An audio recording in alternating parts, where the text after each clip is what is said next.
Alors, je pose le problème des moyennes carrées régularisées que nous allons maintenant résoudre.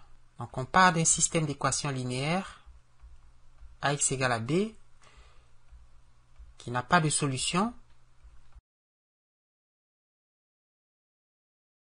La formulation des moyennes carrées régularisées consiste à minimiser sur l'espace vectoriel Rn norme de ax moins b au carré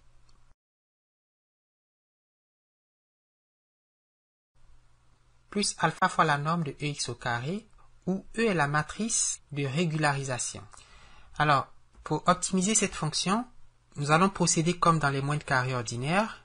Si je l'appelle f de x, il faut prendre sa dérivée par rapport à x, ce qui donne, on l'a vu, 2 fois la transposée de a, donc la dérivée de ax moins b par rapport à x, c'est la transposée de a multipliée par ax moins b,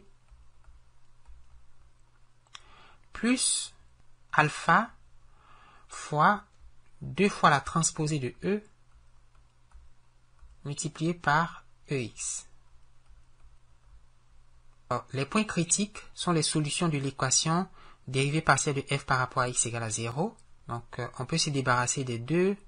On a donc a transposé ax plus e transposé ex égale a transposé fois b. Et alors, si on factorise par x, on a a transposé a alpha fois e transposé e fois x égale a transposé fois b. Alors, si pour un choix approprié de alpha, la matrice a transposé fois a plus alpha fois e transposé fois e est inversible, alors cette équation a pour solution a transposé fois a plus alpha e transposé fois e inverse multiplié par a transposé fois b. Alors, cette solution, bien sûr, dépend du choix de alpha et de la matrice E. Et pour cette raison, je vais écrire que x égale à x de alpha E. C'est une fonction de alpha et de E qui vaut l'expression que nous avons trouvée. Alors, alpha est un nombre positif ou nul. Si alpha vaut 0, on obtient la solution des moyennes carrées ordinaires, n'est-ce pas? Si on prend la matrice E, la matrice de régularisation comme la matrice identité,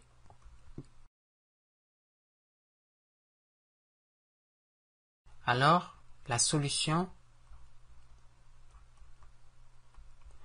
s'écrit A transposé fois A plus E transposé fois E, c'est I transposé fois I qui fait encore I, donc alpha fois la matrice identité inverse multiplié par A transposé fois B. Il y a donc plusieurs façons de choisir la matrice E. Vous savez, les matrices de Toeplitz que nous avons vues, ou même des matrices trapézoïdales.